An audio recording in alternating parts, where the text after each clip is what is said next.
Madrid ឈ្មោះឈ្មោះ ណាក្រី លេខឲ្យក្រុមណានេះ ឲ្យ spicy ហើយស៊ីក្រុមឆ្នាំបាន100 80% 80%ហើយគូស៊ូមួយWorld Cup ឆ្នាំ2021នេះគាត់ឯងគិតថាប្រទេសណាលើកពាន ប៉ូទុយហ្គាល់ ប៉ូទុយហ្គាល់អូខេអរគុណច្រើនប៉ុណ្ណឹងស្ដី មកសួស្ដីបង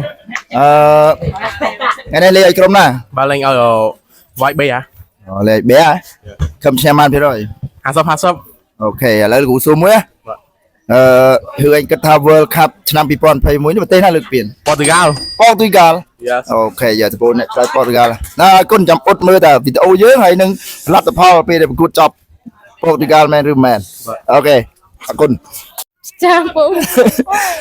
ឈ្មោះឈ្មោះ ឈ្មោះបញ្ញា មកនេះមកលេងឬមកគ្រប់ត្រូល មកមើលគេ មើលគេតែគេលេងចោលតែក៏គូក្រោយ មើលគូក្រោយ គ្រប់ត្រូលខាងណា ណាគេឈ្នះគុំទៅខាង មើលអញ្ចឹងឯងឥឡូវលោកមានសំណួរមួយ World Cup 2026នេះកូនឯងគិតថាប្រទេសណាលើកពាន ខ្ញុំអត់ដឹងផង អញ្ចឹងចាប់បាត់ហើយស្អីអត់តាមឃើញមកគ្រប់ត្រូលអត់តាមបានសាច់បាល់ទេ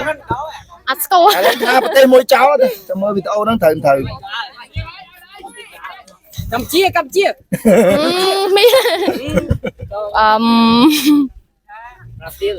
ប៉ូទុយហ្គាល់ បងពីកាឡអូខេចាំអ៊ុតទាំងអស់គ្នាជាមួយលទ្ធផលរបស់យើង ចុះបាត់ត្រូវឲ្យលុយ ត្រូវបានមហោអូខេអរគុណច្រើនគុណ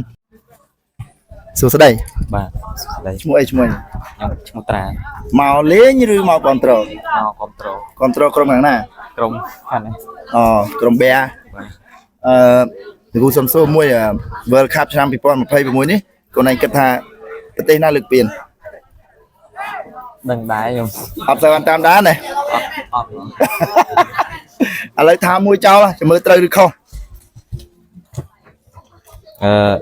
Real Madrid